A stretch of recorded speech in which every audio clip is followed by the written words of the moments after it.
Welcome to mid day debate. నా పేరు రహీం. ఏ విద్యార్థి అయినా ప్రయోజకుడు కావాలంటే వారి జీవితంలో ఉపాధ్యాయుల పాత్ర చాలా కీలకం. విద్యార్థుల జీవితాల్లో విజ్ఞానం అనే వెలుగులు నింపేవారే ఉపాధ్యాయులు. అందుకే తల్లిదండ్రుల తర్వాతి స్థానం గురువుకే దక్కింది. గౌతమ బుద్ధుడి నుంచి అబ్దుల్ కలాం వరకు ఎందరో గురువులు సమాజ మార్పునకు స్ఫూర్తిని అందించారు.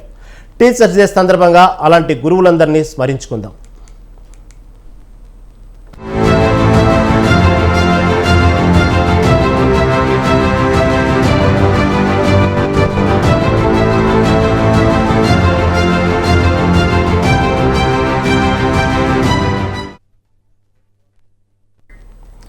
ఈరోజు ఉపాధ్యాయుల దినోత్సవం. సెప్టెంబర్ 5 అంటేనే ఉపాధ్యాయుల దినోత్సవం సందర్భంగా మన దేశంలో ఎంతో ప్రాముఖ్యత కలిగింది. ఈ రోజుల్లో ఎన్నో రకాలటువంటి ఫాదర్స్ డే, మదర్స్ డే ఇలా ఎన్నో జరుపుకున్నాం. కానీ టీచర్స్ డే అనేది కేవలం గురువులకు మాత్రమే అయినప్పటికీ గురువులుగా టీచర్స్ డే జరుపుకోకూడదు, అందరూ జరుపుకోవాలి. అందరి జీవితాల్లో ఉపాధ్యాయులు ఉన్నారు కాబట్టి దీనికి ఎందుకు అంత ప్రాముఖ్యత తగ్గింది? కేవలం స్కూళ్ళలోనే ఎందుకు టీచర్స్ డే జరుపుకుంటున్నారు, బయట ఎందుకు టీచర్స్ జరుపుకోవట్లేదు? ఈ అంశాలపై ఇలాంటి మిడ్ డే డిబేట్ మనతో పాటు చర్చించడానికి మనతో పాటు సిద్ధంగా ఉన్నారు టి జ్యోతి గారు, లెక్చరర్ గారు, అదేవిధంగా చావా రవి, యూటీఎఫ్ రాష్ట్ర ప్రభుత్వ ప్రధాన కార్యదర్శి, అదేవిధంగా ప్రొఫెసర్ విష్ణుప్రియ గారు. ముందుగా నమస్తే అండి జ్యోతి గారు. నమస్తే అండి. చెప్పండి అమ్మా, ఫస్ట్ అసలు టీచర్స్ డే, ఉపాధ్యాయుల దినోత్సవం ఇవన్నీ ఓకే, దాని గురించి మాట్లాడుకుందాం. ముందు ప్రస్తుతం మీరు అసలు ఎక్కడ చేస్తున్నారు, మీ గురించి ఒక... నేను రైల్వే జూనియర్ కాలేజ్లో లెక్చరర్గా పనిచేస్తున్నానండి. గత 28 సంవత్సరాల నుంచి టీచర్గానే పనిచేస్తున్నాను. అవి రైల్వే ఇన్స్టిట్యూషన్స్. ఓకే. నేను స్టార్టింగ్ ఫస్ట్ క్లాస్ నుంచి డిగ్రీ పిల్లల దాకా కూడా పాఠాలు చెప్పాను. ప్రస్తుతం ఇంటర్మీడియట్ పిల్లలకి పాఠాలు చెప్తున్నాను. ఓకే. ఏ college? Railway junior college Tarnaka. Railway. Okay. ఈరోజు ఉపాధ్యాయుల దినోత్సవం అంటున్నారు. అవునండి. ఓకే, అంటున్నారేముంది, ఉపాధ్యాయుల దినోత్సవమే. కాకపోతే ఉపాధ్యాయుల దినోత్సవం సందర్భంగా కేవలం ఆ రోజు మాత్రమే ఉపాధ్యాయుల మీదో లేకపోతే గురువుల మీదో అమితమైనటువంటి భక్తి, ప్రేమ చూపిస్తుంటారు. ఎన్నో మనం చూస్తుంటాం. కేవలం ఇవాళ గతంలో ఉపాధ్యాయుల దినోత్సవం వస్తే కనీసం వెళ్ళి ఆ టీచర్స్ని కలవటము, లేకపోతే స్కూల్లో జరుపుకోవటము, వాళ్ళకు గురువు మీద ఉన్నటువంటి భక్తిని, ప్రేమను చూపించేవాళ్ళు. ఇవాళ సోషల్ మీడియా వచ్చిన తర్వాత జస్ట్ ఉపాధ్యాయుల దినోత్సవం ఒక సోషల్ మీడియాలో ఒక పంపించేసి అయిపోయింది, గురువు గారిని మనం పంపించాం అన్నట్టు రిలాక్స్ అయిపోతున్నారు. ఇది ఎంతవరకు, దీనివల్ల ప్రభావం గురువుల మీద పోను భక్తి తగ్గిద్దా? అసలు గురు పూజోత్సవం జరుపుకోవడానికి ప్రధానంగా గురు పూజోత్సవం అంటే ప్రాముఖ్యత ఏంది? గురు పూజోత్సవం అనేది అంటే నేను భారతీయ సంస్కృతిలో ఉంది. గురువుని గురు బ్రహ్మ అన్నారు. ఇవన్నీ అందరికీ తెలిసినవి. అవి పొద్దునుంచి అందరు కూడా చెప్తున్నారు, వింటూనే ఉన్నాము. కానీ ప్రస్తుతం గురువు పాత్ర మాత్రము సమాజంలో చాలా మారిందండి. అంటే ఇంతకుముందు గురువుకి ఏదైతే తల్లిదండ్రుల తర్వాత గురువు అన్నారో ఇప్పుడు అది మాట వరుసకు మాత్రమే ఆగిపోయింది అనేది నేను అనుకుంటున్నాను. కారణం ఏంటంటే ఇప్పుడు పిల్లలకి, అంటే మా క్లాస్ రూమ్లోకి వచ్చేసరికి వాళ్ళకి చాలామంది గురువులు ఉంటున్నారు. ఇంతకుముందు వాళ్ళకి సమాజం ఏంటి అనేది నేర్పడానికి, జీవితం అనేది ఏంటి నేర్పడానికి ఇల్లు తర్వాత సమాజంలో ముఖ్యంగా ఉండేది పాఠశాల. ఇప్పుడు ఏమవుతుంది అంటే పాఠశాల అనేది కేవలం వాళ్ళకి అక్కడికి వచ్చేటప్పటికే పిల్లలు చాలా, అంటే నేర్చుకున్నాం అని కాదు, చాలా ఇన్ఫర్మేషన్ వాళ్ళ మీద డంప్ చేయబడుతుంది. వాళ్ళు వస్తున్నారు. అది మీడియా ప్రభావం కావచ్చు, ఇప్పుడున్న ఇన్ఫర్మేషన్ ఫ్లో కావచ్చు, ఏదైనా కావచ్చు. దానివల్ల భక్తి అన్న మాట మాత్రం కొద్దిగా గురువులుగా అనుభవించడం, అంటే నాటకీయత భక్తి అని చెప్పట్లేదు. అంటే గురువులు ఏదైతే పిల్లల నుంచి ఆశిస్తారో, ఏం కోరుకుంటారో ఆ దిశగా పిల్లలు వెళ్తే అది నిజంగా భక్తి మార్గం అని మనం అనుకోవాలి. కానీ అంటే గురువు కనిపించినప్పుడు గుడ్ మార్నింగ్ చెప్పి ఆ తర్వాత వెనకాల ఏదో చెప్పడం అనే రకమైన సంస్కృతి అనేది ఈ మధ్య, అంటే నేను అనుకోవడం ఒక 20 సంవత్సరాల నుంచి మన దగ్గర చాలా ఎక్కువగా ఉంది. గురువు మీద భక్తి వీళ్ళకి ఎప్పుడు వస్తుందంటే, మా దగ్గర చదువుకున్న పిల్లలు తల్లిదండ్రులై వాళ్ళ పిల్లలు గురువు దగ్గరికి అప్పచెప్పాల్సిన సమయం వచ్చినప్పుడు అప్పుడు వాళ్ళకి వాళ్ళ పాత పిల్లల మీద, గురువుల మీద భక్తి అనేది కలుగుతుంది. ఇప్పుడు నేను నా కెరియర్లో గమనిస్తుంది అది. అంటే మాకు తిరిగి రిటర్న్గా వచ్చే పిల్లలందరూ కూడా ఒక 8-9 సంవత్సరాల పిల్లలు ఉన్న వాళ్ళందరూ కూడా అప్పుడు వాళ్ళ టీచర్లు గుర్తుకొచ్చి అప్పుడు వాళ్ళు ఏం చేశారు, వాళ్ళకి మన పిల్లలకి ఇలాంటి గురువులు ఉంటే బాగుంటుందేమో అనే ఆశతోటి మళ్ళీ తిరిగి పాత గురువుల దగ్గరికి వెళ్ళడం అనేది నేను ఎక్కువగా గమనిస్తున్న విషయం. ఓకే. ఓకే. గతంలో అంటే మీరు చదువుకున్న రోజుల్లో ఇలాంటి టీచర్స్ డే అనేది స్పెషల్గా జరుపుకునే వాళ్ళ, అప్పటికి ఇప్పటికి తేడా అండి? గురువుల్లో మార్పు వచ్చిందా, విద్యార్థుల్లో మార్పు వచ్చిందా? ఇప్పుడు అందరిలో మార్పు వచ్చిందండి. అప్పుడు పాత రోజుల్లో నేను స్కూల్లో చదువుకున్నప్పుడు కూడా టీచర్స్ డేకి అంటే ఇప్పుడున్నంత హైప్ ఉండేది కాదు. అప్పుడు టీచర్స్ డే అంటే పిల్లలు మామూలుగా విష్ చేయడము, ఆ గురువుల పట్ల అదొక రకమైన ఒక చాలా సింపుల్ లైఫ్ ఉండేది. ఇప్పుడు ఏమవుతుందంటే ప్రతిదీ ఒక దినంగా జరుపుకోవడం అనేది ఆ సంస్కృతి ఎక్కువైపోయింది. అంటే చేతలు ఎక్కువ ఉన్నాయి, అందులో ఉండాల్సిన ఫీలింగ్ అయితే ఏది ఉందో, అందులో ఉండాల్సిన ఆర్ద్రత ఏదైతే ఉందో అదైతే మిస్ అవుతున్న మాట మాత్రం వాస్తవం. అది ఉట్టి టీచర్స్ డేకి కాదండి, పండగల నుంచి ప్రతి ఒక్కటి కూడా ఇప్పుడు అంతా మెకనైజ్డ్ అయిపోయారు. ఆ మెకనైజ్డ్ పద్ధతిలో హైప్ ఎక్కువ ఉంటుంది, ఫీలింగ్ తక్కువ ఉంటుంది. ఓకే, నెక్స్ట్ మాట్లాడదాము దాని గురించి. అసలు ఉపాధ్యాయుల దినోత్సవం సందర్భంగా అనేది కేవలం ఒక ఉపాధ్యాయులను గౌరవించుకునే ప్రధానమే కాదు, అసలు ఉపాధ్యాయుల ప్రాముఖ్యత ఏంది, ఎందుకు సమాజంలో ఉపాధ్యాయులను గౌరవించాలి, వాళ్ళ వల్ల సమాజం ఎంత మెరుగుపడింది, ఇంకా భవిష్యత్తు తరాలకి అసలు ఉపాధ్యాయుల గౌరవం తెలియాల్సిన అవసరం ఇప్పుడు ఆసన్నమైంది, దాని గురించి మాట్లాడదాం. విష్ణుప్రియ గారు నమస్తే అమ్మా. విష్ణుప్రియ గారు నమస్తే. ముందుగా మీ గురించి, మీరు ప్రొఫెసర్గా మీరు ఎక్కడ చేస్తున్నారు, ఏంది మీ గురించి ఒక ఇంట్రొడక్షన్ ఇచ్చుకోండి, దాని ఉపాధ్యాయుల దినోత్సవం తర్వాత మాట్లాడడం దాని గురించి. నేను, నా పేరు చిట్టి విష్ణుప్రియ. నేను పేరెంట్ ఎడ్యుకేషన్ లో డాక్టరేట్ చేశాను, రీసెర్చర్. ఓకే, 14 సంవత్సరాలు టీచర్ గా చేసిన తర్వాత నేను టీచర్స్ కి ట్రైనింగ్ చేయడం, అది కరికులం డిజైన్ చేయడము, పిల్లలతో ఇంటరాక్ట్ అవ్వడము, పిల్లలకి ఏం కావాలి అన్న విషయంపై రీసెర్చ్ చేయడము చేస్తూ ఉంటాను. And senior educationist. Okay okay, nice. Vishnupriya, ఇప్పుడు 4-5 తరాలు చూసాను నేను కూడా. ఓకే, పిల్లలుగా చూసాను, విద్యార్థులుగా వాళ్ళు ఎదగడం చూశాను.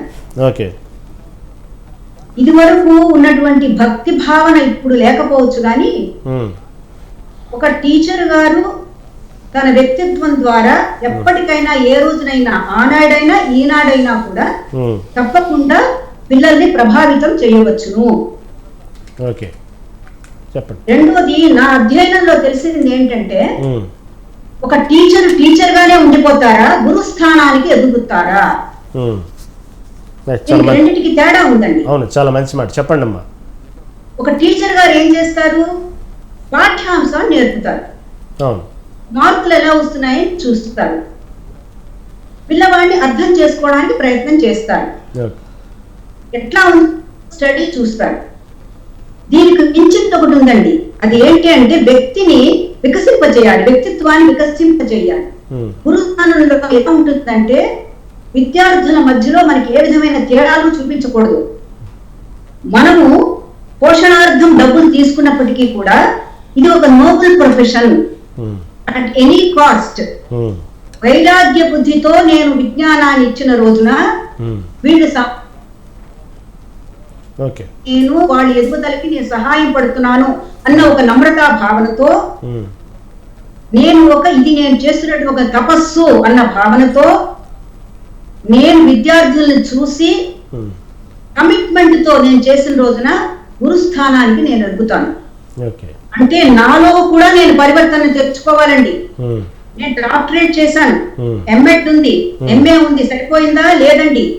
40 సంవత్సరాల నుంచి విద్యార్థులతో ఇంటరాక్ట్ అవుతుంటే వాళ్ళ దగ్గర నుంచి నేర్చుకుంటూ, నాలో కూడా నేను ఏ మార్పులు తెచ్చుకోవాలా తెచ్చుకుంటూ పరిపక్వత చెందాలి. ఒక టీచర్ అయిన ఆవిడ మెల్లిగా ఎదుగుతూ గురుస్థానానికి చేరి తన వ్యక్తిత్వాన్ని తాను పరిపక్వత చేసి తాను ప్రయాణం చేసుకోవాలి. కంప్లీట్ హ్యూమన్ బీయింగ్ గా she should transform herself from a teacher to a Guru. It is also a beautiful journey. ఈ జర్నీకి మూల స్థానం ఏంటో తెలుసా అండి? నిస్వార్థమైనటువంటి మనస్సు ఫస్ట్. ఆ మనస్సుకు తోడేటువంటిది విజ్ఞానం. అందరిలో విద్యార్థుల్లో ఒక విధమైన డివినిటీని చూసుట. డివైన్ చిల్డ్రన్ ఎక్కడి నుంచైనా రానియండి, వాళ్ళకి ఒక పార్ట్ ఉంది, వాళ్ళు ఏదో సాధించాలనే వచ్చారు ఈ భూమి మీదకి అన్న భావనతో, వైరాగ్య బుద్ధితో తపస్సులాగా చేసిన రోజున ఆకారమే కాదండి, ఈ కాలంలో కూడా నేను నమ్ముతున్నాను, నేను అదే చూస్తున్నాను, చేస్తున్నాను కూడా, తప్పకుండా ఒక వ్యక్తి గురుస్థానానికి ఎదురుగవచ్చును. Then we should be celebrating Guru's Day, not just Teachers Day. అంటే ఇప్పుడు ప్రధానంగా ఈ గురువులకు సంబంధించినటువంటి ఉపాధ్యాయ దినోత్సవం సర్వేపల్లి రాధాకృష్ణన్ స్ఫూర్తిదాయంగా తీసుకుని ఆయన పేరు మీద చెప్పుకుంటూ ఉంటారు. లేకపోతే ఈ సెప్టెంబర్ 5ని దాని సందర్భంగా ఎవరైతే సర్వేపల్లి రాధాకృష్ణ పేరు చెప్తా ఉంటారు, ఆయన చేసిన సేవలు అంటే ఏం చెప్తారమ్మా?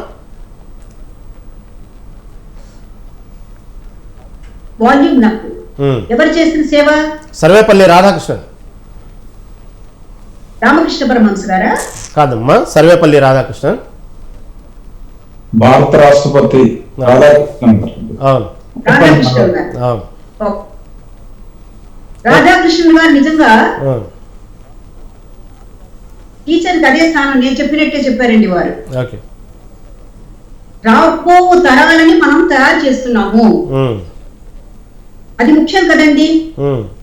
అంటే ఒక కార్పెంటర్ ఉన్నాడు అనుకోండి, పర్వాలేదండి, కార్పెంటర్ గా ఉండొచ్చును, కానీ తను బెస్ట్ ఇస్తున్నాడా, తను చేసే పని మీద తనకి మంచి శ్రద్ధ ఉన్నదా, గొప్పగా ఫీల్ అవుతున్నాడా అన్న వ్యక్తులని మనము తరగతిలో తయారు చేయాలండి. ఏ విధమైన జాబ్ చేస్తున్నాము అని కాదు, కన్స్ట్రక్టివ్ గా ఉన్నామా, are we contributing to the society, మనం ఏదైనా సమాజానికి కూడా చేస్తున్నామా లేదా, కేవలం మన పొట్టలే నింపుకుంటున్నామా అన్న భావన లేకుండా సమిష్టిగా కృషి చెయ్యాలి, సమాజానికి నేను తోడ్పడాలి అన్న విలువలని పెంచాలి అన్నారు డాక్టర్ రాధాకృష్ణన్ గారు.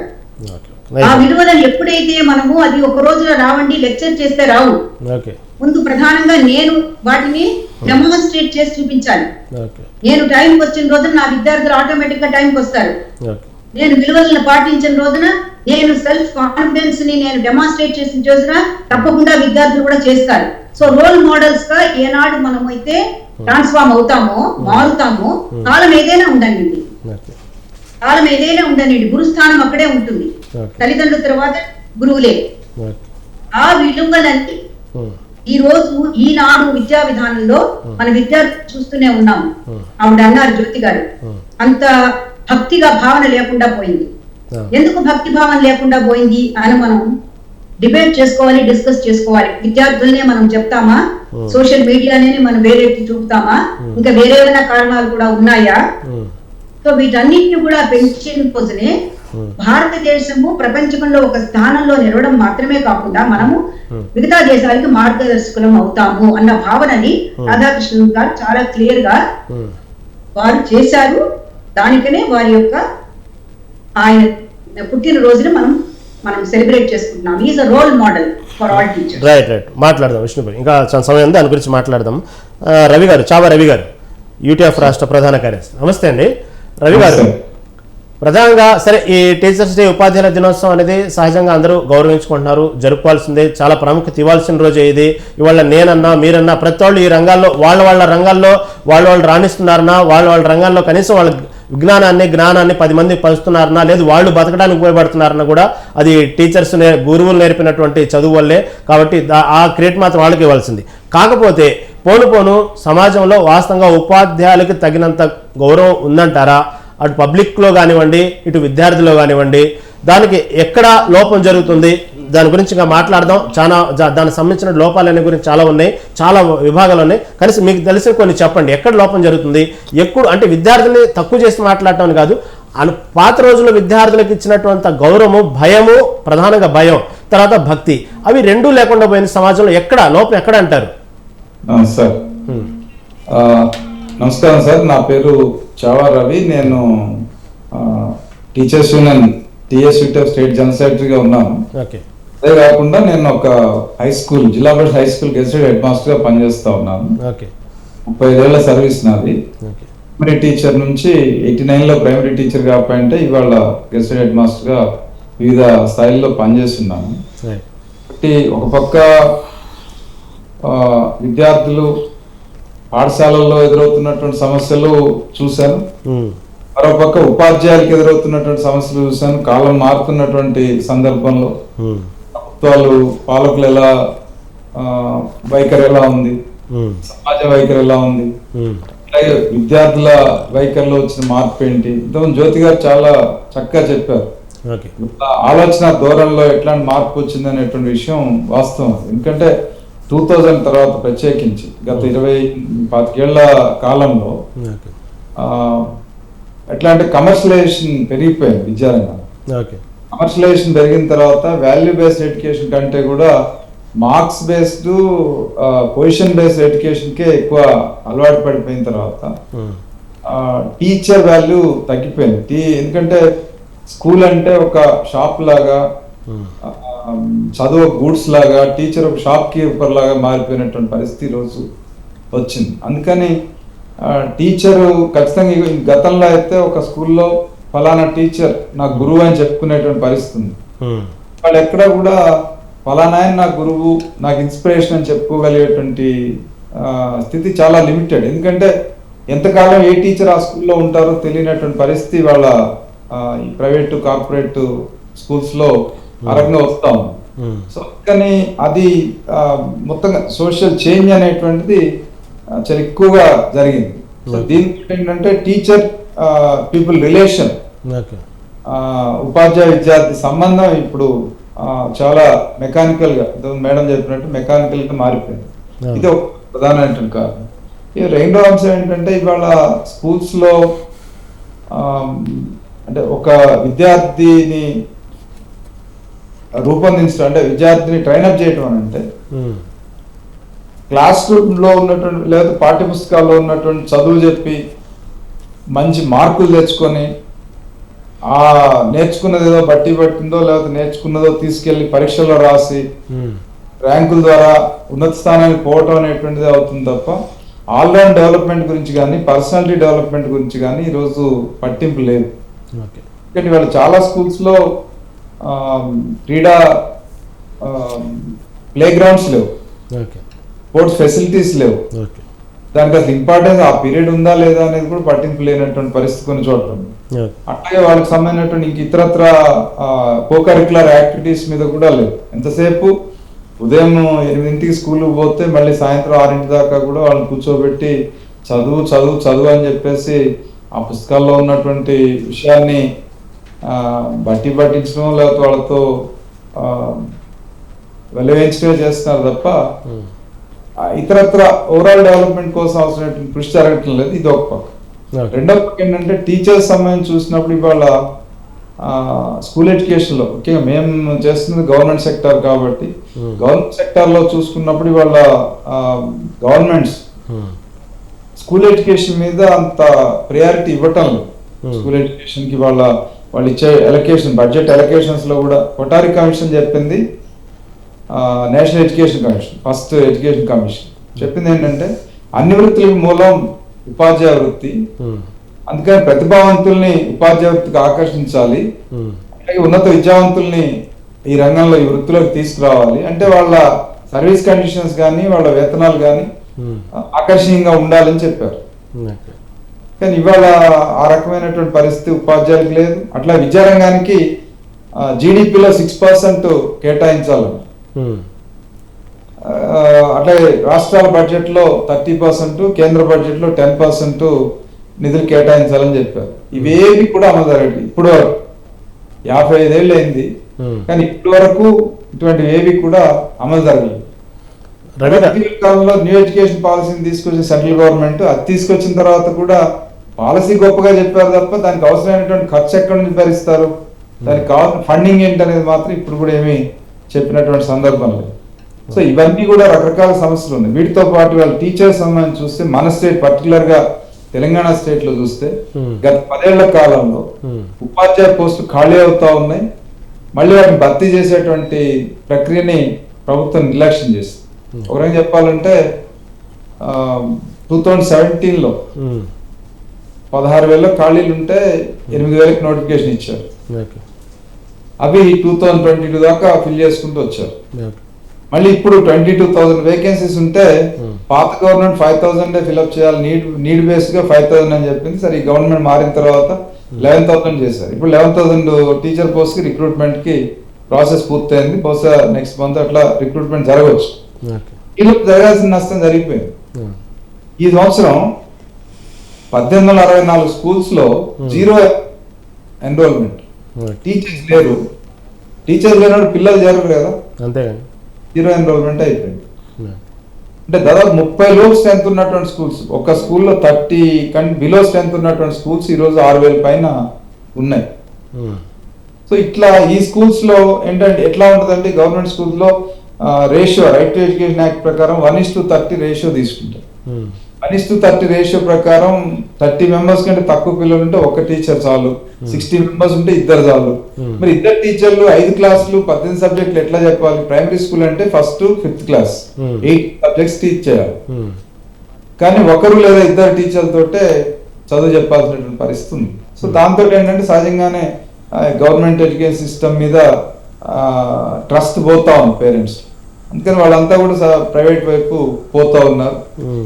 స్కూల్స్ లోనేమో వాళ్ళంతా కూడా వాల్యూస్ తో సంబంధం లేకుండా ఓన్లీ ఎగ్జామినేషన్ పాయింట్ ఆఫ్ వ్యూలో మార్క్స్ బేస్డ్ గా చదువు చెప్తా ఉన్నటువంటి పరిస్థితి కూడా ఈరోజు రవి గారు మీరు చెప్పినట్టుగానే ఈ అంటే ఒక గతంలో దాదాపుగా ఎక్కడో 1-2 చోట్ల ప్రైవేట్ స్కూల్స్ ఉండేవి మేము చదువుకునే రోజుల్లో, దాని మ్యాక్సిమం గవర్నమెంట్ స్కూల్ వచ్చి. మీరు చెప్పినట్టుగానే చదువు క్వాలిటీ తగ్గిందన్నా లేదంటే గురువుల మీద భక్తి తగ్గిందన్నా ప్రైవేట్ స్కూల్స్ వల్ల ఆ ఇంపాక్ట్ పడిందంటారా, కాదు సమాజంలో మార్పు అంటారా? రెండూ ఉన్నాయండి. 91 తర్వాత ప్రత్యేకించి 1991 న్యూ ఎకనామిక్ పాలసీస్ వచ్చిన తర్వాత కమర్షియలైజేషన్ అన్ని రంగాల్లో కమర్షియలైజేషన్ పెరిగింది. సరే అది లిబరలైజేషన్ అనొచ్చు, లేకపోతే లిబరలైజేషన్ పాలసీస్ అనొచ్చు, ఇంకేదైనా పేరు పెట్టచ్చు.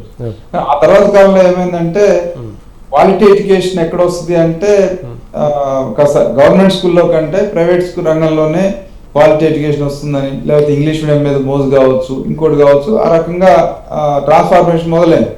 ఎందుకంటే రవి గారు, ఎందుకంటే ఇప్పుడు గవర్నమెంట్ స్కూల్స్ లో యాక్చువల్గా ఎవరైతే క్వాలిఫికేషన్ ఉండి ఎవరైతే ఆ టీటీసీనో లేకపోతే హెచ్పిటీనో టీపీటీ అనేది ఒక ట్రైనింగ్ సెంటర్స్ అయ్యి ఆ తర్వాత డిఎస్సి రాసి ఇన్ని యుద్ధాలు చేసుకుని వాస్తవంగా ఎవరైతే క్వాలిఫైడ్స్ ఉన్నారో వాళ్ళు మాత్రమే గవర్నమెంట్ స్కూల్స్లోకి వస్తారు.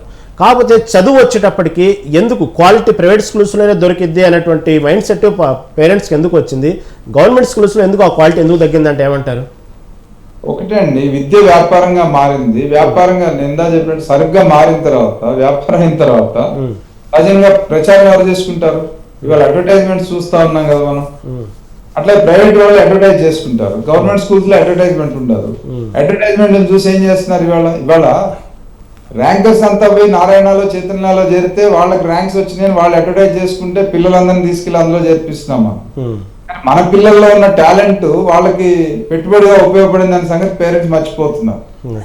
ఇవాళ మెరిటోరియస్ పిల్లలు, ఐక్యూ ఎక్కువ ఉన్నటువంటి పిల్లలు పోయి ప్రైవేట్ స్కూల్లో చేరుతున్నారు, అక్కడ రిజల్ట్స్ వస్తున్నాయి.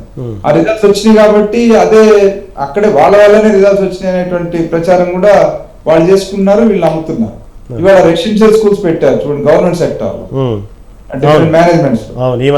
స్కూల్లో ఉన్నటువంటి పిల్లలు ఇవాళ ప్రైవేట్ స్కూల్స్ కంటే రెసిడెన్షియల్ స్కూల్లో రిజల్ట్స్ బాగా వస్తున్నాయి. పాస్ పర్సంటేజ్ కూడా బాగానే ఉంది, అది వాస్తవమే. కాకపోతే మీరు చెప్పినట్టుగా చదువు అయిన తర్వాత కూడా వాళ్ళ ఫ్యూచర్ కెరీర్లో చూసుకునేటప్పటికి కరెక్ట్గా రేషియో చెప్పండి. గవర్నమెంట్ స్కూల్స్లో చదివిన పిల్లలకి బాగా కెరీర్ సెటరేట్ అవుతుందా, ప్రైవేట్ స్కూల్స్ చదివే పిల్లలకి బాగా సెటరేట్ అవుతుందా? అదేవిధంగా ప్రైవేట్ స్కూల్స్లో గవర్నమెంట్ స్కూల్స్లో కంపారిజన్ చేసుకునేటప్పుడు దానికి సంబంధించిన ల్యాబులు కానివ్వండి, ప్రాక్టికల్స్ కానివ్వండి, వాళ్ళకి ఇచ్చేటువంటి ఏదైతే సంబంధించిన ఇన్స్ట్రుమెంట్స్ కానివ్వండి, ప్రైవేట్ స్కూల్స్ అందుబాటులో తెచ్చినంత ఇదిగా గవర్నమెంట్ స్కూల్స్ ఎందుకు తేలేకపోతున్నాయి? తేడా ఎక్కడ జరుగుతుందంటారు? ఇక్కడ ఒకటండి, మనకి గవర్నమెంట్ స్కూల్స్ ఏమో పబ్లిక్ ఫండెడ్ స్కూల్స్, గవర్నమెంట్స్ దానికి అవసరమైనటువంటి ఫెసిలిటీస్ ప్రొవైడ్ చేయాలి. టీచర్స్ ఒకవేళ క్వాలిటేటివ్ టీచర్స్ ఉన్నా టీచర్స్ ని సూపర్వైజ్ చేయాలనేటువంటి మెకానిజం కూడా గవర్నమెంట్ ప్రొవైడ్ చేయాలి. నిర్లక్ష్యంగా ఉన్నటువంటి టీచర్స్ మీద యాక్షన్ తీసుకోవాలి. కానీ సెల్ఫ్ రెస్పాన్సిబిలిటీ ఉంది, గవర్నమెంట్ నుంచి రెస్పాన్సిబిలిటీ, ఇవన్నీ ఒక భాగం. అట్లా ఇంకో పక్క నుంచి ప్రైవేట్ వైపు నుంచి కూడా ఈ ప్రచారం ఎక్కువ జరుగుతున్నటువంటి సందర్భంలో ప్రచారంతో అడ్డుపోతుంది. అయితే పిల్లలు ఎవరు సెటిల్ అవుతున్నారు ముందు అని లిమిటెడ్ సెక్టార్ లో, కొన్ని లిమిటెడ్ సెక్టార్స్ లో ఇంజనీర్స్ కావాలి, డాక్టర్స్ కావాలి, లేదా సాఫ్ట్వేర్ అమెరికా పోవాలి, అబ్రాడ్ వెళ్ళాలి, ఇట్లాంటివన్నీ ప్రైవేట్ వాళ్ళ అందమైన కళలుగా ఉంటున్నాయి, అక్కడ నుంచి పోతున్నాయి. కానీ మన ఒక ఏదైనా ప్రాబ్లం వచ్చినప్పుడు ఆ ప్రాబ్లం ని ఫేస్ చేయటంలో కానీ, ఇవాళ ఏదైనా ఒక ఉపద్రవం వస్తే తట్టుకొని నిలబెట్టడంలో కానీ ఎవరు ఉంటున్నారు అన్నప్పుడు కెపాసిటీ బిల్డింగ్ అనేది ఎక్కడ ఉంటుంది అంటే అది గవర్నమెంట్ స్కూల్ పిల్లల్లోనే ఉంటుంది. వాళ్ళ మానసిక స్థితి, వాళ్ళ ఆ మైండ్ సెట్, ఆ ధైర్యం అనేది చూడండి. ఆత్మహత్యలు ఎక్కడ ఎక్కువ ఉన్నాయంటే ప్రైవేట్ స్కూల్స్ లోనో ప్రైవేట్ కాలేజ్ లోనో పిల్లల సూసైడ్ రేట్ ఎక్కువ ఉంటుంది. చాలా వాల్యుబుల్ పాయింట్ చెప్పారు, మాట్లాడదాం రవి గారు, చాలా వాల్యుబుల్ పాయింట్ చెప్పారు. ఎందుకంటే యాక్చువల్గా గవర్నమెంట్ స్కూల్లో చదివిన పిల్లలకు ఉన్నటువంటి మానసిక ధైర్యము, ఆ పరిస్థితుల్ని తట్టుకునే ధైర్యము, జీవితంలో వచ్చే ఆటుపోట్లని తట్టుకుని నిలబడే ధైర్యం మాత్రం వాస్తవం గవర్నమెంట్ స్కూల్స్లో పిల్లలు చదివేగానే ఎక్కువ రేషియో తీసుకోవాలి, వాళ్ళు ధైర్యం కూడా ఉంచుంటారు. ప్రైవేట్ స్కూల్లో చదివే పిల్లలు చాలా సెన్సిటివ్గా ఉంటున్నారంటారు, అది ఒక రకంగా తీసుకోవాల్సిన మాటే. దాని మాట్లాడదామండి జ్యోతి గారు. గతంలో మనం చదువుకునే రోజుల్లో గురువు గారు మనం ఏదైనా తప్పు చేస్తే కొడతాడనేటువంటి భయం ఉండేది, యాక్చువల్గా కొట్టేవాళ్ళు. అప్పుడు ఆ కొట్టడం అనేది పేరెంట్స్ కూడా దగ్గరుండి చెప్పేవాళ్ళు టీచర్స్కి, కొట్టండి వాడు ఇంట్లో చదవట్లేదనో లేకపోతే బయట తిరుగుతున్నాడనో పేరెంట్సే వచ్చి స్వయంగా టీచర్స్ చెప్పేవాళ్ళు కొట్టమని.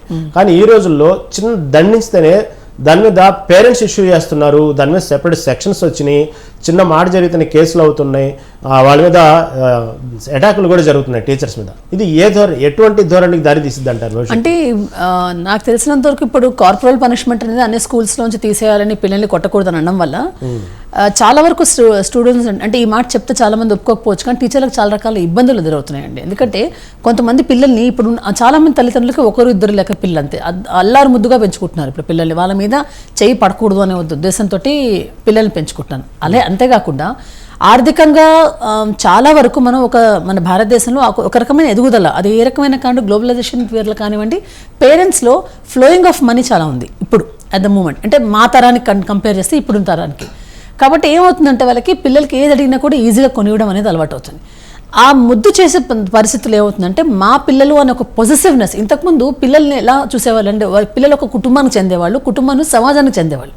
ఇప్పుడు పిల్లలు సమాజం కాదు, కుటుంబం కాదు, కేవలం నాకే చెందుతున్నారన్న పొజిటివ్నెస్తో ఉన్న పేరెంట్స్ ఎక్కువగా ఉన్నారు. ఈ పొజిటివ్నెస్ ఎప్పుడైతే అవుతుందో అప్పుడు నా పిల్లవాడి మీద చేయి పడకూడదు, నా పిల్లవాడిని నువ్వు అంటావా. పాత రోజులు అంటే నేను ఉద్యోగంలో చేరిన కొత్తల్లోనే రోడ్డు మీదకి వెళ్తున్నారు, పాండబ్బ దగ్గర ఎవరైనా పిల్లలు కనిపిస్తే ఏంట్రా నువ్వు ఇక్కడ ఉన్నావు అంటే ఈవిడెందుకు ఇక్కడ అడుగుతోంది అని ఎవరు అడిగేవాళ్ళు కాదు. పేరెంట్స్ అడిగేవాళ్ళు కాదు, పాండబ్బ వాళ్ళు అడిగేవాళ్ళు కాదు, రోడ్డు మీద వాళ్ళు అడిగేవాళ్ళు కాదు. వాళ్ళ దృష్టిలో ఏంటంటే ఆవిడ టీచర్ ఆ పిల్లల్ని అదిలించగల అంటే అవుట్ 4 o'clock తర్వాత కూడా వాళ్ళకి హక్కు ఉన్నది అనేది ఒక ఒపీనియన్ ఉండేది. ఇప్పుడు ప్రాబ్లం ఏమవుతుందంటే మేము గేట్ దాటి బయటకు వచ్చిన తర్వాత ఇప్పుడు నీ పరిధి కాదు అని మా పరిధిని అంటే టీచర్లన్నీ ఒక పరిధికి ఇరికించి ఆ పరిధిని నిర్ణయించేస్తున్నారు.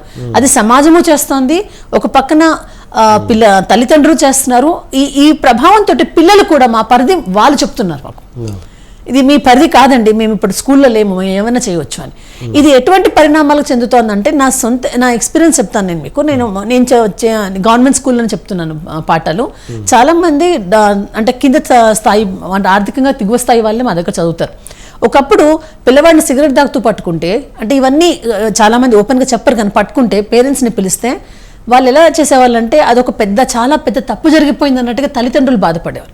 ఆ రియాక్షన్తో ఏమైందంటే పిల్లవాడికి నేను తప్పు చేస్తున్నాను ఒక ఫీలింగ్ వచ్చేది.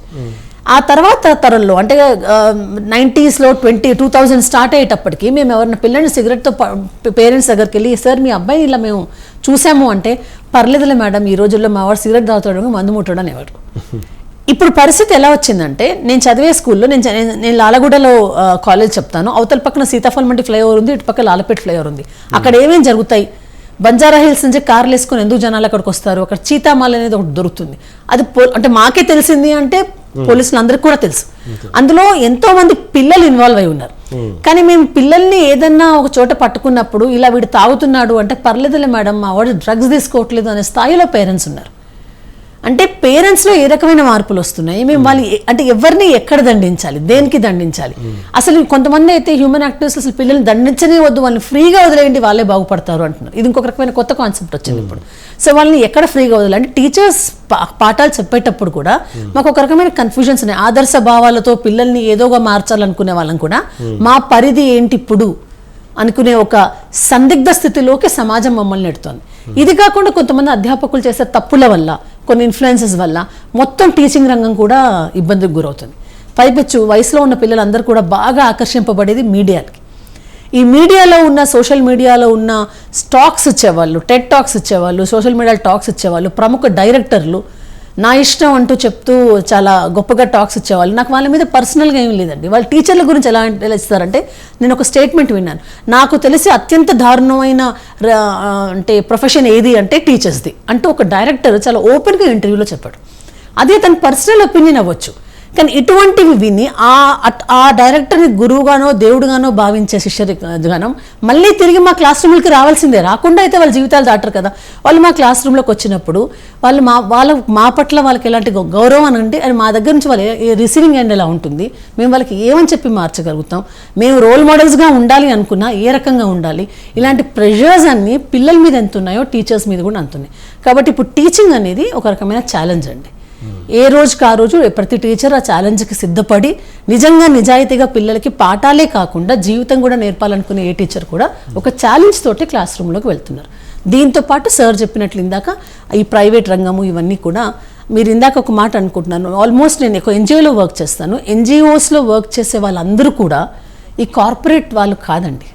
మీరు అది కూడా గమనించండి. కార్పొరేట్ రంగంలో ప్రైవేట్ రంగంలో చదువులు చదువుకున్న వాళ్ళందరూ విదేశాలకు వెళ్ళిపోతున్నారు, చాలా గొప్పగా సంపాదిస్తున్నారేమో. కానీ ఈ దేశానికి ఏదైనా చేయాలనుకున్న మీరు ఏ ఎన్జిఓను తీసుకోండి, అందులో మీకు గవర్నమెంట్ సెక్టర్ నుంచి పనిచేసే వాళ్ళు లేదంటే నార్మల్ స్కూల్ నుంచి పనిచేసిన వాళ్ళు మీకు ఎక్కువ మంది కనపడతారు.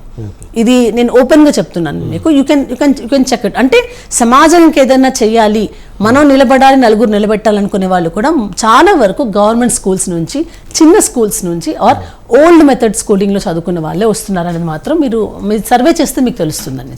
ఓకే, ఒకటి చెప్పండి, గురువు అనేవాళ్ళు గురువు మీద పిల్లలకి భక్తి భయం ఉండాలా, లేకపోతే గురువు పిల్లలతో ఫ్రెండ్లీగా ఉండాలా? తల్లిదండ్రులు పిల్లలతో ఫ్రెండ్లీగా ఉండాలి అని చాలామంది అంటారు కదా, అది ఇప్పుడు ఫెయిల్ అవుతుందని చాలామంది చెప్తున్నారు. తల్లిదండ్రులు పిల్లలతోటి ఎప్పుడు ఫ్రెండ్లీగా ఉండాలి, పిల్లవాడుగా కాకుండా వ్యక్తిగా ఎదిగిన తర్వాత అవ్వాలి. కానీ పిల్లలు టీచర్ల దగ్గరకు వచ్చినప్పుడు వాళ్ళు ఇంకా పిల్లలే, వాళ్ళు వ్యక్తులుగా ఎదగలేదు. వాళ్ళు రేపు వ్యక్తులుగా ఎదిగిన తర్వాత టీచర్లతోటి ఫ్రెండ్షిప్ చేయొచ్చేమో, కానీ అది లేకుండా చాలా మంది స్కూల్స్లో పిల్లల్ని ఫ్రెండ్లీగా బిహేవియర్ అంటూ వాళ్ళతో ఓవర్గా కలిసిపోవడం వల్ల ఆ గీత ఏదైతే మనకి దాటుతామో పిల్లలు చాలా సులువుగా మనల్ని లైట్గా తీసుకున్నారు. ఎందుకంటే మనం గీత వైపు ఉన్నప్పుడు ఒక రకమైన గంభీరం కానీ ఒక రకమైన ఆరా కానీ మనం క్రియేట్ చేయగలుగుతాం. అంటే మీరు ఇప్పుడు ఒక యాంకర్గా అక్కడ కూర్చొని చెప్తుందానికి మీరు వీధిలో మైక్లో తీసుకొని కూర్చొని చెప్పడానికి చాలా తేడా ఉంటుంది. సో ఈ కొన్ని కార్యక్రమాలు ఇలా చేస్తే బాగుంటాయి, కొన్ని కార్యక్రమాలు అలా చేస్తే బాగుంటాయి. టీచర్లకి పిల్లలకి యూనివర్సిటీ లెవెల్లో రీసెర్చ్ లెవెల్లో గైడ్స్గా ఉన్నప్పుడు అక్కడ ఫ్రెండ్లీ రిలేషన్షిప్ ఉండాలి. కానీ ప్రైమరీ స్కూల్ నుంచి వాళ్ళ టీనేజెస్లోకి బయటకు అంటే అట్లీస్ట్ మినిమం వాళ్ళ డిగ్రీ వరకు వెళ్ళే వరకు మాత్రము అక్కడ చాలా వరకు మనం ఒక teacher and student relation maintain చేస్తేనే పిల్లలకి అది మంచి జరుగుతుంది అనేది నా అభిప్రాయం అండి. మీరు మీకు అవగాహన ఉంది కాబట్టి ఇందాక డైరెక్టర్ పేరు చెప్పకపోయినా కొన్ని సినిమా గురించి మెన్షన్ చేశారు కాబట్టి మీరు ఎక్కువగా అబ్జర్వ్ చేస్తే స్కూల్ లెవెల్ కాదు కానీ దాదాపు మేము చాలా మూవీస్ ఒక సమయంలో ఒక ట్రెండ్ కూడా నడిచింది. ఎక్కువగా లెక్చరర్స్ మీద సినిమాల్లో కామెంట్లు చేయటం మనం పదే చూస్తుంటాము. ఆ లెక్చర్లు కూడా వాళ్ళకి సరైనటువంటి మిడిమిడి జ్ఞానంతో చదువులు చెప్పే విధంగానో లేకపోతే లెక్చర్స్ మీద వెనక నుంచి కామెంట్లు చేస్తూ ఉండగానో ఇలా ఎక్కువ కొన్ని మూవీస్ ఛానల్ నడిచినాయి. అది సమాజం మీద ఎంతవరకు ప్రభావం చూపించింది అంటారు? చాలా ఎక్కువ ప్రభావం చూపుతుందండి. ఎందుకంటే నేను ఒక లేడీ లెక్చరర్గా చెప్తున్నాను. కొంతమంది కొన్ని సినిమాల్లో ఆడవాళ్ళు లెక్చరర్లు అంటే ఎస్పెషల్లీ వాళ్ళు సింగిల్ ఉమెన్ అయితే అక్కడ ఎవరో ఇంకో లెక్చరర్ తోటి ఆవిడకి అఫేర్ నడుపుతున్నట్టు సీన్లు మీకు హిందీలోను తెలుగులోను అన్న సమస్త భాషల్లోనూ మీకు కనపడతా ఉంటాయి. అంటే మంచి అధ్యాపకులతో అంటే మంచి అంటే తమ ప్రొఫెషన్కి కట్టుబడి ఉన్న అధ్యాపకులతో సినిమాలు తీసినవి చాలా తక్కువ, లేవని చెప్పట్లేదని చాలా తక్కువ. పిల్లలు చాలా వరకు ఇలాంటి మాస్కే అట్రాక్ట్ అవుతారు. చాలా మంది హ్యాపీ డేస్ సినిమా చూసి, అంటే హ్యాపీ డేస్ సినిమా పరంగా నేను ఒక సినిమా క్రిటిక్ నుండి సినిమా పరంగా ఇట్స్ అ వండర్ఫుల్ మూవీ, కానీ ఆ సినిమా చూసి ఇంజనీరింగ్ కాలేజ్ అంటే బహుశా ఇలాగే ఉంటుందేమో అనుకుని ఇంజనీరింగ్లో జాయిన్ అయ్యి ఇలా లేదు అని చెప్పి ఆయన డ్రాప్ అవుట్స్ మళ్ళీ మా దగ్గరికి కౌన్సిలింగ్లో, అంటే నేను రోషిని కౌన్సిలింగ్లో పిల్లలకి కౌన్సిలింగ్ చేస్తూ ఉంటాను కాబట్టి ఆ కౌన్సిలింగ్ సెంటర్కి వచ్చిన వాళ్ళు ఉన్నారు. నువ్వు ఈ కోర్స్ ఎందుకు తీసుకున్నావు నాన్న అంటే పలానా సినిమా చూసి తీసుకున్నాను మేడం అన్నారు. ఇంకొక సినిమా ఉంది ఆ మధ్యకాలంలో చాలా దానికి నంది అవార్డు కూడా వచ్చింది. ఆ సినిమాలో హీరో 32 సార్లు మీకు బీర్ బాటిల్తో కనపడతాడు. నేను క్లాస్ రూమ్లో ఒక అబ్బాయిని బీర్ బాటిల్తో పట్టుకున్నప్పుడు ఇది ఏంటన్నా అంటే ఆ పలానా సినిమాలో 32 సార్లు ఒక హీరో బీర్ బాటిల్తో కనిపించాడు మేడం, భలే బాగుంది అది అన్నాడు. అబ్బాయి చెప్పిన తర్వాత నేను వెళ్ళి నిజంగా సినిమా చూసి లెక్క పెడితే అబ్బాయి ఎన్నిసార్లు చెప్పాడో అన్నిసార్లు అక్కడ బీర్ బాటిల్ అంటే పిల్లలు లెక్క పెడుతున్నారు. అంటే వాళ్ళ మీద ఇన్ఫ్లుయెన్స్ ఎలా అంటే ఇవన్నీ స్టూడెంట్ లెవెల్లో స్టూడెంట్స్ చేస్తున్నప్పుడు అంటే ఒక ఆరగంట్ హీరోని తీసుకుంటున్నప్పుడు అది ఆ ఆరగంట్ హీరో వరకే ఉంటుంది. మొత్తం పిల్లలు కూడా దాన్ని ఓన్ చేసుకుంటున్నారండి. మన పిల్లలు సినిమాల నుంచి చాలా నేర్చుకుంటారు. 80% ఇన్ఫ్లుయెన్స్ సినిమాలే.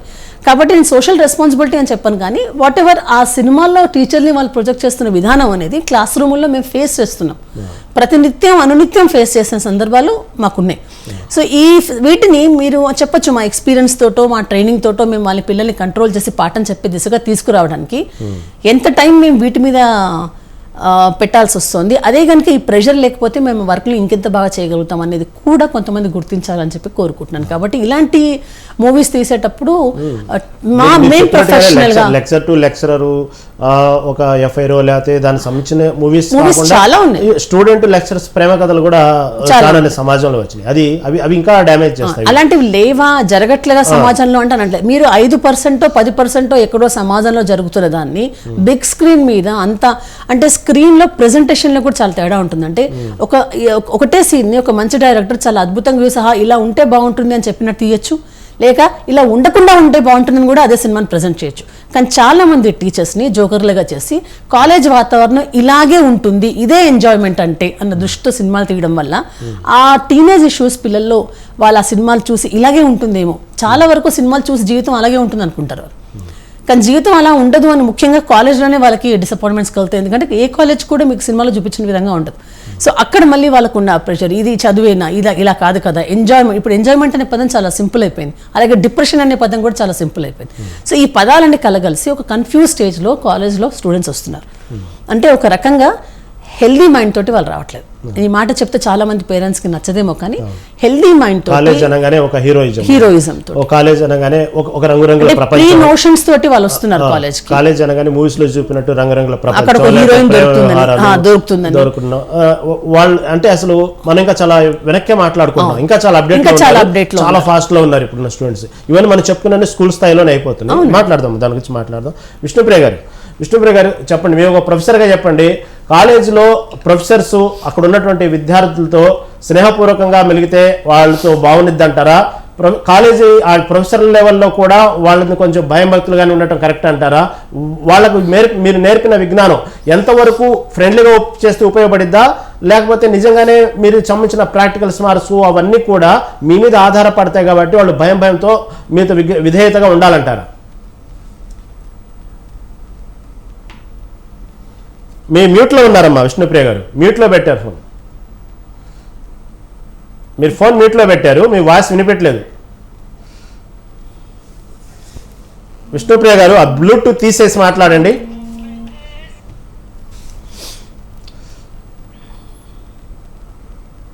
తీసేయమ్మా, హెడ్ ఫోన్ తీసేయండి. విష్ణుప్రియ గారు హెడ్ ఫోన్ తీసేయండి తొందరగా. ఆ పిన్ కూడా తీసేసి మాట్లాడండి. ఇప్పుడు మాట్లాడండి. రైట్, ఇప్పుడు మీ వాయిస్ క్లియర్ గా రావట్లేదు. ఓకే నేను ఇక్కడ ఉన్నాను కదా. ఓకే రైట్, చెప్పండి, వినపడిందా? నేను నెల్సన్ ప్రశ్న చూడండి. ఎక్స్ట్రీమ్స్ అంటాం మనం, ఏ ఎక్స్ట్రీమ్ మంచిది కాదు. చాలా స్నేహంగా ఉండడం మంచిదా అంటే అది మంచిది కాదు. చాలా స్ట్రిక్ట్ గా ఉండడం మంచిదా అంటే అది మంచిది కాదు. స్ట్రిక్ట్ గా ఉంటే పిల్లలు ఓపెన్ అప్ అవరు. కాలేజీ విద్యార్థి అవనియండి, లేకపోతే చిన్న తరగతి విద్యార్థి అవనియండి, ఓపెన్ అప్ అవ్వాలి టీచర్ దగ్గర. అంతే కదండి, కష్టం సుఖం చెప్పుకోగలగాలి, ఒక ర్యాపో ఉండాలి, ఒక కన్సర్న్ ఉండాలి, ఒక అభిమానం ఉండాలి, ప్రేమ ఉండాలి. అంటే ఎంతో కొంత మనము స్నేహంగా వాళ్ళ దగ్గరికి వెళ్ళాలి. కానీ మనకి తెలియాలి ఎప్పుడు స్నేహంగా ఉండాలి, ఎప్పుడు మనం స్ట్రిక్ట్ గా ఉండాలి. ఫర్ ఎగ్జాంపుల్, ఒక బిహేవియర్ ని దిద్దాలనుకోండి, మనం దిద్దాలి అన్నప్పుడు మనం కటువుగా మాట్లాడాలి, ఖచ్చితంగా చెప్పాలి. భయపడుతున్న విద్యార్థులు ఉన్నారు. ఒక సర్వే చేశాను, నేను రీసెర్చర్ అని చెప్పాను కదా, ఒక సర్వే చేశానండి జూనియర్ కాలేజెస్ లో. లెక్చరర్ ఏం చేస్తారు, ఒక్కసారి అడుగుతాడు, ఆన్సర్ చెప్పు అంటాడు. వీడు లేచి నిలబడి పాపం నోరు తెరవడానికి భయం అన్నమాట, స్టార్టింగ్ ట్రబుల్. నీకు రాదులే, నీ పక్క వాడిని చెప్పమను అంటాడు. అక్కడ ఒక క్షణము ఆ లెక్చరర్ ఆగాలి. ఆ విద్యార్థి మనస్తత్వం ఏంటి అంటే, ఇక్కడ నేను ఎలా చూస్తున్నానంటే వ్యవస్థను చూడటం లేదు. దయచేసి నాలెడ్జ్ ఆఫ్ ఏంటంటే, నేను I also work as a teacher. I came out with the best teacher award తో వచ్చాను భారతీయ విద్యాభవన్ లో. నేను దీని ఒక వ్యక్తిత్వానికి సంబంధించినటువంటి ఒక తపస్సుగా చూస్తున్నాను. తప్పకుండా అప్పుడు ఛాలెంజెస్ ఒకలాగా ఉంటే ఇప్పుడు ఛాలెంజెస్ ఒకలాగా ఉంటాయి. ఛాలెంజెస్ ఉండకుండా ఉండవు, ఏ వృత్తిలోనూ ఛాలెంజెస్ ఉంటాయి. ఏమండి, సో ఇప్పుడు మనము ఆ విద్యార్థుల్ని మనస్తత్వం ఏమిటి తెలుసుకోవాల్సినటువంటి బాధ్యత టీచర్ గారి. లెక్చరర్ అయినా తెలుసుకోవాల్సిందే. ఓకే, లెవెల్ ఆఫ్ లెర్నింగ్ అంటాం, ఏ లెవెల్లో ఉన్నాడు, ఏంటి, యావరేజా, బిలో యావరేజా, ఏంటి మనం అర్థం చేసుకోవాలి. తర్వాత గ్రాస్పింగ్ పవర్ ఉన్నదా, ఎంత ఉంది ఈ అబ్బాయికి ఈ అమ్మాయికి అని మనం తెలుసుకోవాలి. మనం ఇంట్రాక్ట్ అయినప్పుడు వెంటనే రెస్పాండ్ అవుతారా, లేకపోతే స్లోగా కొంచెం ఇంకొకసారి కొంచెం వెయిట్ చేయాలా అని కూడా మనం తెలుసుకోవాలి. అంటే నేను అనేది ఏంటంటే 30 మంది విద్యార్థులు మన తరగతిలో ఉన్నప్పుడు, అది కాలేజ్ అవనియండి, స్కూల్ అవనియండి, ఒక్కొక్క విద్యార్థి గురించి మన దగ్గర పట్టు తెలియాలి. మనసు psychology is very important, understanding the student is very important.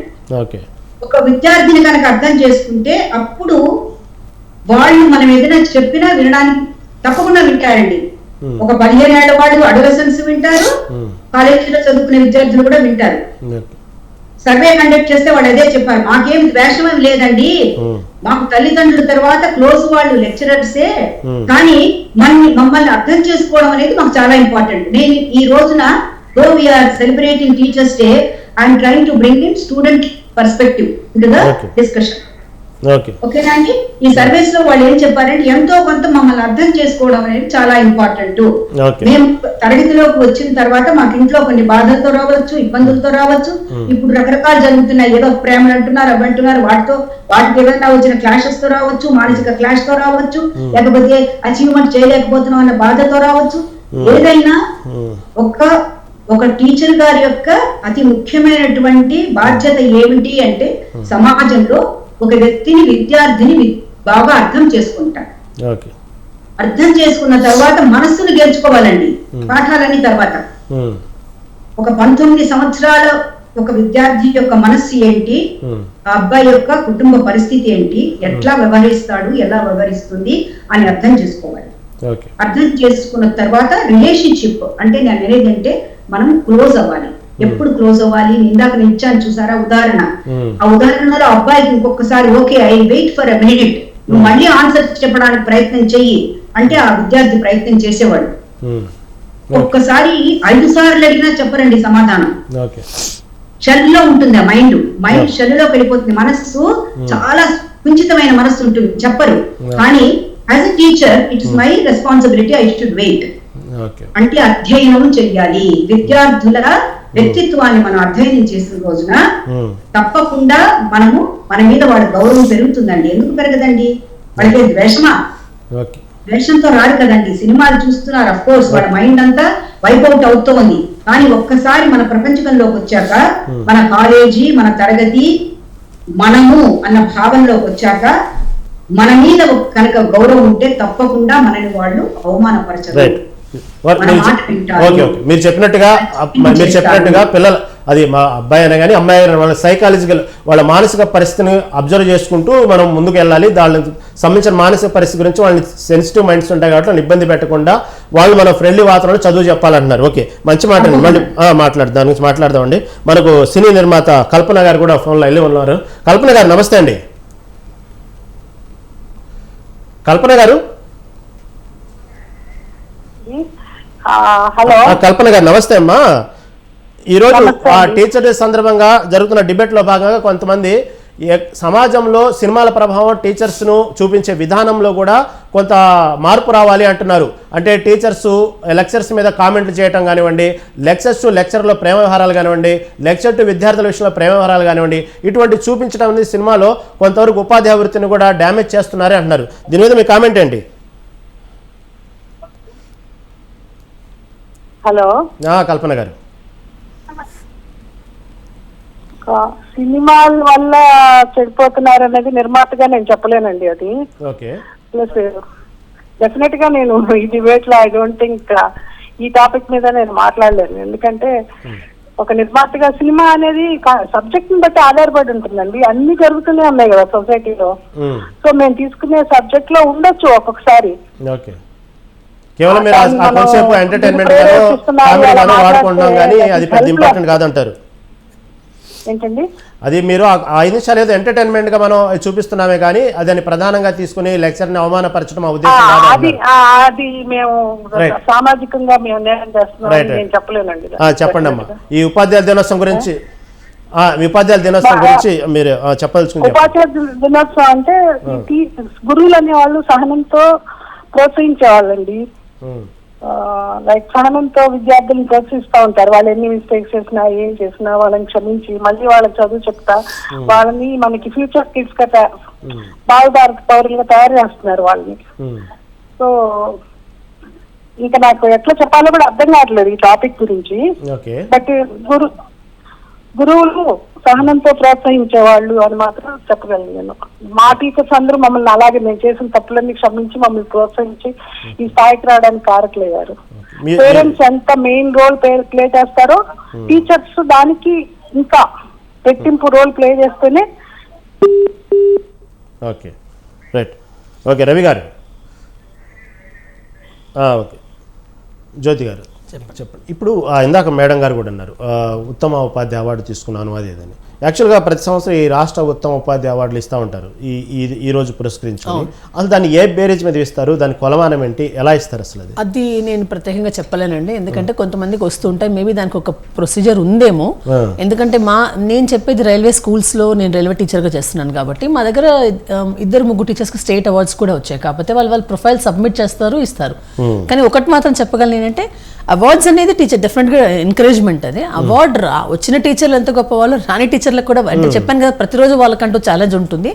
అందరికీ ఇవ్వలేరు కాబట్టి రిప్రజెంట్ చేస్తూ కొన్ని అవార్డ్స్ టీచర్స్కి ఇవ్వడం అనేది, కనీసం టీచింగ్ ఒక ప్రొఫెషన్లో ఒక టీచింగ్ అనే ఒక ప్రొఫెషన్కి అవార్డు ఇవ్వడం అనేది అది కంపల్సరీ. ఉన్నంత వరకు అన్నా కొంతవరకు టీచర్స్కి ఉండే రెస్పెక్ట్ అనేది మేము మెయింటైన్ చేసుకోగలుగుతాం అని మాత్రం నేను చెప్పగలుగుతాను. I congratulate all the teachers who got their awards. కానీ అవి ఏ బేస్ మీద ఇస్తారు అంటే నాకు తెలిసి ప్రతి వాళ్ళకి కొన్ని రూల్స్ అండ్ రెగ్యులేషన్స్ ఉంటాయి.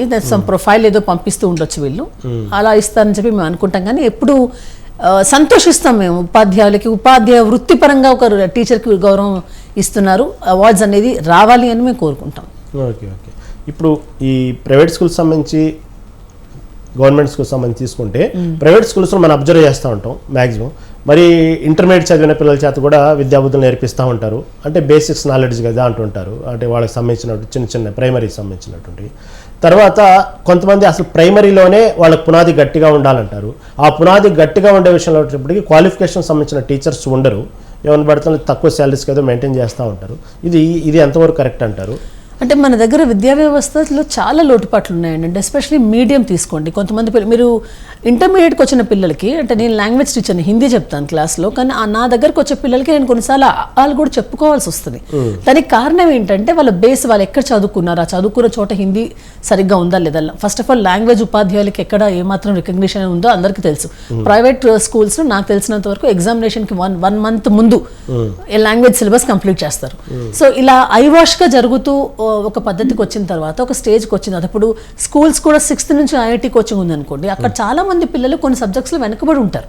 అంటే మీకు వాళ్ళలో 90% కనిపించవచ్చు గాక, కానీ బయటకు వచ్చాక ఒక లీవ్ లెటర్ రాయమంటే స్పెల్లింగ్ మిస్టేక్స్ లేకుండా రాయలేరు, ఇది ఒప్పుకోవాల్సిన నిజమే. సో అంటే ఏంటంటే వీళ్ళని ఒక సబ్జెక్టుకి మాస్టర్లు చేయాలని చెప్పే ట్రైనింగ్ తోటి మిగతా విషయాలు, చాలా విషయాలు వదిలేసేసి వీళ్ళు మళ్ళీ ఇంటర్మీడియట్కి వచ్చినప్పుడు కొన్నిసార్లు వాళ్ళకి బేసిక్ లెవెల్ నుంచి అక్కడ చెప్పాల్సి వస్తుంది. అలాగే ఇంటర్ నుంచి వాళ్ళు డిగ్రీకి వెళ్ళిన తర్వాత కూడా వాళ్ళు మిస్ అయిన బేసిక్స్ అనేది ఏ సబ్జెక్ట్లో కూడా ఏ టైంలో కూడా బేసిక్స్ నేర్చుకోవడం అనేది నేర్చుకోవాలి. టీచర్లు బేసిక్స్ చెప్పడానికి అంటే కాలేజ్ పిల్లవాడికి కూడా బేసిక్స్ చెప్పడానికి వెనకడకూడదు. ఎందుకంటే మనకు వెనకాల మన విద్యా వ్యవస్థలో చాలా లోటుపాట్లు. మీరు చెప్పినట్టుగా లాంగ్వేజ్కి వచ్చేటప్పటికి తెలుగు మీడియం పిల్లవాడు సడన్ గా ఇంగ్లీష్ మీడియం మార్చుకున్నప్పుడు వాడికి ఏబిసిడి నుంచి నేర్పించాల్సి వస్తుంది. అంత మాత్రం పిల్లలు సమస్య ఎక్కువగా హిందీ మీడియంలో వస్తుంది. హిందీలో అంటే వాళ్ళకి పాస్ మార్క్స్ కూడా చాలా తక్కువ ఉంటాయి కాబట్టి ఏదో బొట్టబట్టిన పాస్ అవుతారు, కానీ డీప్ గా దాని మీద సరైనటువంటి అవగాహన, నాలెడ్జ్ కానివ్వండి, రైటింగ్ కూడా అంత ఎందుకు సెంట్రల్ సిలబస్ నుంచి స్టేట్ సిలబస్ మ్యాథ్స్ కి వచ్చిన వాళ్ళని చూసుకోండి, వాళ్ళకు కూడా కొన్ని సబ్జెక్ట్స్ లో around 11th standard are 12th standard basics నేర్చుకోవాలి. ఎందుకంటే సిలబస్ వాళ్ళ దగ్గర ఫిజిక్స్ వాళ్ళది చాలా టాప్ గా ఉంటుంది, మ్యాథ్స్ లో కొన్ని చాప్టర్స్ వల్ల తక్కువ ఉంటాయి.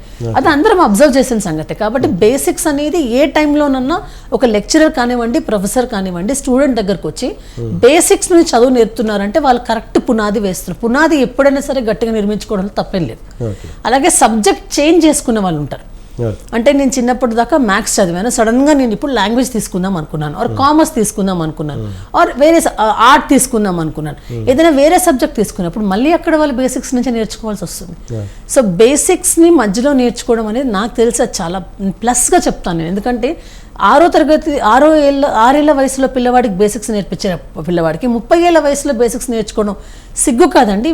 ఇతని గ్రాస్పింగ్ పవర్ ఎక్కువ ఉంటుంది, తొందరగా క్యాచ్ చేయగలుగుతారు. So it is a positive thing to actually start basics in any age.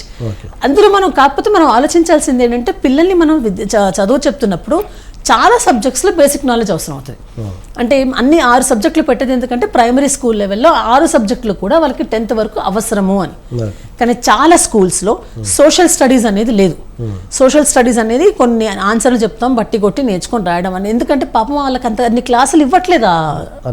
ఇది అంటే సోషల్ స్టడీస్ లేకపోవడం అంటే ఏంటి, మన సమాజం గురించి, మన చరిత్ర గురించి, మన పొలిటికల్ సైన్స్ మన సివిక్స్ మన పొలిటికల్ సినారియో గురించి మనం పిల్లలకి బేసిక్ గా ఇవ్వట్లేదు. వాళ్ళు అది లేకుండా ఇంజనీర్లు అయ్యి డాక్టర్లు అయ్యి బయటకు వెళ్తున్నారు. ఇంజనీర్లకి డాక్టర్లకి ఇవి అవసరం లేదా? సో అంటే మనం సబ్జెక్ట్స్ని కొన్ని వయసుకు ముందే కొన్ని సబ్జెక్ట్స్కి మాత్రమే ప్రిఫరెన్స్ ఇచ్చి పట్టుకుని క్లాస్ రూమ్లో వాటినే రుద్దడం వల్ల బేసిక్స్ అనేవి మొత్తం సొసైటీలోనే లేకుండా పోతున్నాయి. మీరు ఏ సబ్జెక్ట్ లో తీసుకున్నా కూడా మేజర్ గా కొన్ని ఈ 2-3 మనం సొసైటీలో బతకగలం. Engineering or doctor or IIT. 6th class నుంచి 6th క్లాస్ పిల్లలకి ఐఐటి ఏం చెప్తారు కానీ చెప్తారు. ఇంటర్మీడియట్ సిలబస్ వాళ్ళు mostly by August and September complete చేస్తారు. ఆ తర్వాత సమయం చాలా తక్కువ. జ్యోతి గారు, మీరు ప్రధానంగా ఏదో చెప్పుకుంటే ఇవన్నీ ఒక ఎత్తు అయితే, మీరు చెప్పినట్టుగానే ఆ సమాజంలో 3 సబ్జెక్టులే ప్రధానం. వీళ్ళు ఇంజనీర్ గానో డాక్టర్ గానో ఇలా బతికితేనే వాడు సమాజంలో ఒక పౌరుడో లేకపోతే ఉత్తమరాలో ఆ ముద్ర వేస్తూ పేరెంట్స్ కాడి నుంచి కూడా మీ పిల్లలు ఏం చెబుతున్నారంటే ఫలానా ఇంజనీరింగ్ లేకపోతే ఫలానా యూఎస్ఏలో ఇలాగే మైండ్ సెట్ చేయటం వల్ల విద్యార్థులు కొంతమంది మానసిక స్థితి కొంతమంది అందుకోలేక ఆత్మహత్యలు పాల్పడుతూ ఉంటారు. దాని మీద ఎక్కడ జరుగుతుంది అంటారు లోపల? సార్, నేను రోషిని అని హెల్ప్ లైన్ వర్క్ చేస్తున్నాను సూసైడ్స్ మీద. గత 12 సంవత్సరాలుగా మాకు ప్రతి నెల 600 కాల్స్ వస్తాయి. ఈ వచ్చిన 600 కాల్స్ 400 కాల్స్ ఈ మీరు చెప్తున్న ఈ వయసు వాళ్ళవే. ఆ 400 కాల్స్ లో కనీసం 200 కాల్స్ కేవలం విద్యార్థుల నుంచే వస్తాయి. ఆ విద్యార్థుల నుంచి వచ్చే వాళ్ళు కూడా వీళ్ళందరూ ఎంపీసీ స్టూడెంట్స్ మాక్సిమం. అంటే మేము వర్క్ ప్రెషర్ తట్టుకోలేకపోతున్నాము, ఈ సబ్జెక్ట్ మాది కాదు, మేము ఇష్టం లేకుండా మరి చాలా మందికి తెలియకుండా కూడా దూరం అంటే ఇది ఈ కోర్స్ తీసుకుంటేనే గొప్పేమో, ఈ కోర్స్ తీసుకుంటేనే నేను మెరిట్ స్టూడెంట్నేమో అనుకొని తీసుకుని ఆ తర్వాత దాంట్లో అడ్జస్ట్ కాలేక ఇబ్బంది పడే స్టూడెంట్స్ చాలా మంది ఉన్నారు. ఇందులో మళ్ళీ మీకు 10% సూసైడ్స్కి వెళ్తారు. సో ఇది స్టాట్స్ అండి, ఇవి మీకున్న స్టాట్స్ ఇవి. మరి ఆ 10% సూసైడ్స్ లో కేవలం 5 మాత్రమే రికార్డ్ అవుతాయి, మిగతా 5 ఏమో మీరు 5% ఫర్ అదర్ కారణాలు అని చెప్తారు, ఎడ్యుకేషనల్ పర్పస్ అని చెప్పారు. మాట్లాడదాం అంటే ప్రధానంగా ఏంటంటే మిగతా పిల్లలు వాళ్ళతోటి క్లాస్మేట్స్ కానివ్వండి, లేదా ఇంటి చుట్టూ సరౌండింగ్స్ కానివ్వండి, లేదా చుట్టాలు కానివ్వండి, వాళ్ళు ఇంజనీరింగ్ చదివారు, వాళ్ళు డాక్టర్ చదివారు, మేము చేయలేకపోయాము, మా పేరెంట్స్ కళలు మేము సహకారం చేయలేకపోయాము అని కొంతమంది ఆ ప్రెజర్తో కూడా ఆత్మహత్య చేసుకున్న వాళ్ళు కూడా చాలా మంది ఉన్నారు. చూస్తున్నాం. మాట్లాడదాం. విష్ణుప్రియ గారు, విష్ణుప్రియ గారు, ఈ దాదాపుగా ప్రతి వాళ్ళు ఇంజనీరింగ్ డాక్టర్ వైపే ప్రధానంగా మొగ్గు చూపుతూ ఉంటారు. టీచర్స్ అనగానే ఇక ఫిల్టర్ అనమాట, ఇక ఏది చదవలేము లేదా అంత నాలెడ్జ్ అందుకోలేము, ఆ రేంజ్లో మనం చదవలేము అనుకున్న వాళ్ళే టీచర్ వృత్తిలోకి వస్తారు. ఆ టీటీసీఓ డిఎస్సిఓ లేదా ఏదో హెచ్పిటిఓ టీపీటీఓ చదువుకుంటూ ఉంటారు అనేటువంటి నానుడు సమాజంలో నడుస్తూ ఉంది. నిజంగానే ఎవరైతే ఆ రీచ్ అందుకోలేని వాళ్ళే చదువుతారంటారా ఈ కోర్సులు, లేకపోతే ప్యాషన్గా చదువుతారా?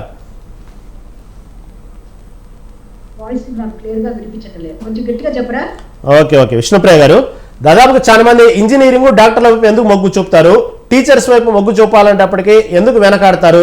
అంటే అంతగా రీచ్ అవ్వలేమనా, లేకపోతే టీచర్స్ అనేది అవన్నీ అందుకోలేని వాళ్ళు చదువుతారన్నటువంటి సమాజంలో నానుడు ఉంది, అది కరెక్టేనా? ఇందాక జ్యోతి గారు మంచి పాయింట్ చెప్పారు. చెప్పండి. సోషల్ సైన్సెస్ ఏమిటి అంటే మానవ చరిత్రను తెలుసుకుంటేనే మన తప్పులు లేకుండా జీవితాన్ని ముందు గడపగలుగుతాం. మానవ చరిత్రలో మన ముందు వాళ్ళు ఏం తప్పులు చేశారో ఆ తప్పులు మనం చేసుకున్నామంటే మనం ఫూల్స్. సో ఆ తప్పులు చేయకుండా ఉండడానికి, సమాజం ఎలా ఎదుగుతోంది తెలుసుకోవడానికి మనకి ఈ సోషల్ స్టడీస్ ఇవన్నీ వచ్చాయండి. కేవలము ఏదో డాక్టర్లు అవ్వాలి, ఇంజనీర్లు అవ్వాలి, లేకపోతే అదే గొప్పది అన్న భావన ఇందాక ఆవిడ మాట్లాడుతున్నప్పుడు కూడా చాలా బాగా చక్కగా చెప్పారు. 4వ తరగతి నుంచి దీన్ని నూరిపోస్తున్నారు, 4, 5వ తరగతుల నుంచి నూరిపోస్తున్నారు. యాక్చువల్ గా విద్యా విధానంలో అంటే మనం ప్రైమరీ స్టేజ్ వరకు యాక్చువల్ గా ఏం నేర్చుకోవాలి అంటే లెర్న్ టు లెర్న్ స్కిల్స్ అని ఉంటాయండి. అంటే ఒక విషయాన్ని ఎలా తెలుసుకోవాలి అని కొన్ని స్కిల్స్ ఉంటాయి. ఆ స్కిల్స్ కనుక మన పిల్లలకి మనం నేర్పిస్తే మిడిల్ స్కూల్ కి హై స్కూల్ కి వెళ్ళినప్పుడు వాళ్ళకి ఏ విషయాన్నైనా అర్థం చేసుకోవడానికి, అవగాహన చేసుకోవడానికి ఈజీ అయిపోతుంది.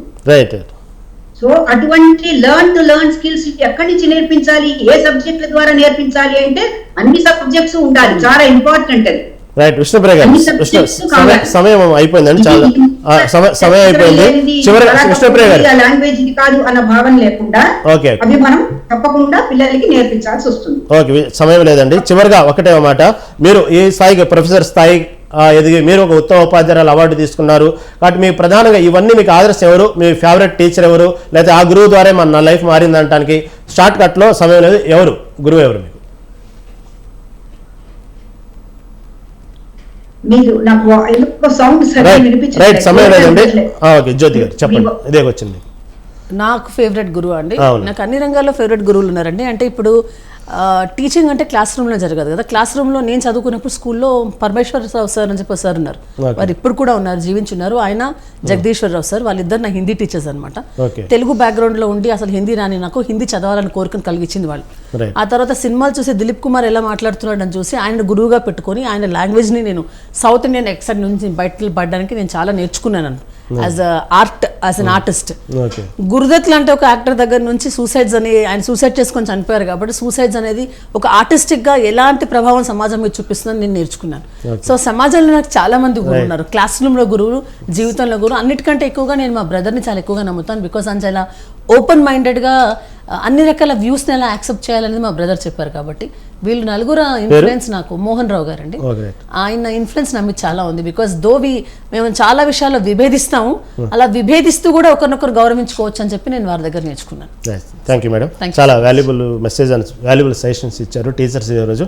ఓకే, చర్చలో పాల్గొన్నందుకు ధన్యవాదాలండి. అదేవిధంగా చర్చలో పాల్గొనేందుకు చావా రవి గారికి, అదేవిధంగా ప్రొఫెసర్ విష్ణుప్రియ గారికి, అదేవిధంగా కల్పన గారికి ధన్యవాదాలండి. ఇది దాదాపుగా గురువు సంబంధించినటువంటి గురువుల స్థానం ఏంటి, ఈరోజు ప్రధానంగా టీచర్స్ డే సందర్భంగా చెప్పుకోవాల్సి వస్తే డిబేట్ చూస్తున్న ప్రేక్షకులు కానివ్వండి, నేను కానివ్వండి, నాతో పాటు ఎవరైనా ఉండండి, అందరూ కూడా వాళ్ళ రంగాల్లో టీచర్స్ లేనిదే ఈ స్థాయికి ఎదగలేదు. కాబట్టి గురువును పూజించాలి. గురువు కేవలం సెప్టెంబర్ 5 కాకుండా ఆ రోజే గుర్తు రాకుండా ప్రతి విషయంలో ప్రతి సందర్భంలో మనకు గురువు నేర్పిన పాఠాలని సమాజంలో మంచి పద్ధతిగా సద్బుద్ధిగా మెలుగుతున్నామంటే మన గురువుని గౌరవించుకోవాల్సిందే. అది ఈనాటి మిడ్ డిబేట్. రేపటి మిడ్ డిబేట్లో మళ్ళీ కలుద్దాం. చూస్తూనే ఉండండి స్వతంత్ర టీవీ.